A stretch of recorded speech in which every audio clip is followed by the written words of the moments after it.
उत्तराखंड की कैबिनेट मंत्री रेखा आर्या, जो खुद महिला सशक्तिकरण और बाल विकास विभाग संभालती हैं, उनके पति का एक वीडियो वायरल होता है जिसमें वो कथित तौर पर ये कहते सुनाई देते हैं। लड़की हम तुम्हें दिवा दें, बिहार से ले आएंगे, बिहार में 20-25 हजार रुपए मिल जाती है। इनका नाम है गिरधारी लाल साहू।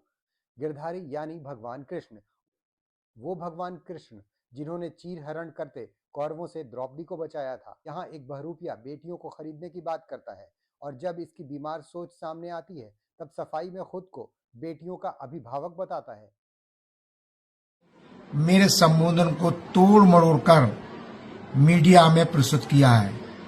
मैं प्रतिवर्ष बरेली में श्री रामलीला में 101 बेटियों की शादी करता हूं। आखिरी 4 सेकंड में हाथ जोड़कर माफी मांगी।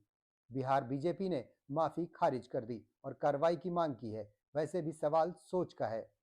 यहाँ एक और बात गौर करने वाली है। माथे पर चंदन और तिलक, गले में कई तरह की माला।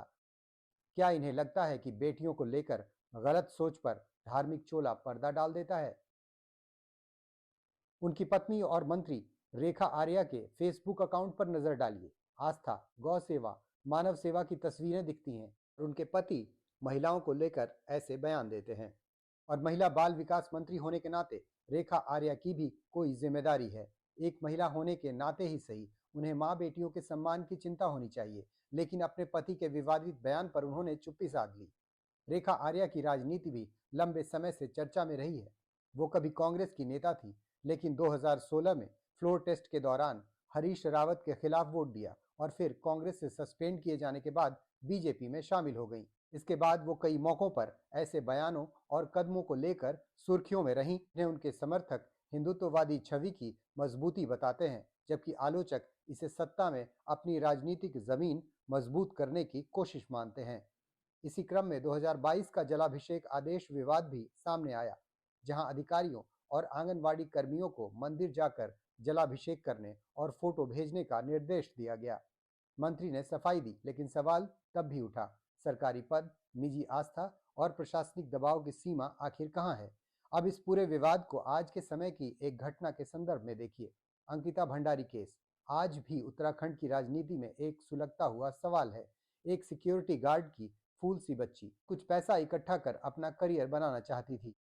उस पर वीआईपी सर्विस के बहाने ऐसा दबाव बनाया गया जिसके आगे वो मरते दम तक नहीं झुकी। उसकी हत्या के बाद रसूख, सत्ता और सिस्टम पर सवाल आज भी उठ रहे हैं। महिलाओं की सुरक्षा को लेकर जनता में गुस्सा है। ऐसे माहौल में महिला सशक्तिकरण मंत्री के पति का महिलाओं को लेकर ऐसा बयान आता है। क्या ये महज एक बयान है या जनता के जख्मों पर नमक? आज सवाल किसी एक बयान का नहीं है, सवाल सोच का है, सत्ता के आसपास पलने वाली मानसिकता का है। पत्नी उत्तराखंड में कैबिनेट मंत्री हैं और गिरधारी लाल साहू का नाम पहले भी कई गंभीर मामलों में जुड़ता रहा है। 1990 का डबल मर्डर केस, बरेली में संपत्ति विवाद से जुड़ा मामला, जो 3 दशक बाद भी अदालत में चल रहा है। किडनी ट्रांसप्लांट से जुड़े आरोप, घरेलू नौकर ने दावा किया कि धोखे से उसकी किडनी निकलवा ली गई। ये केस भी अदालत में है। प्रॉपर्टी फ्रॉड और धोखाधड़ी के केस, वो बरेली के हिस्ट्री शीटर रहे। एक ही जमीन कई लोगों को बेचने जैसे आरोप लगे। आईपीसी 420, 467, 468 जैसी धाराएं।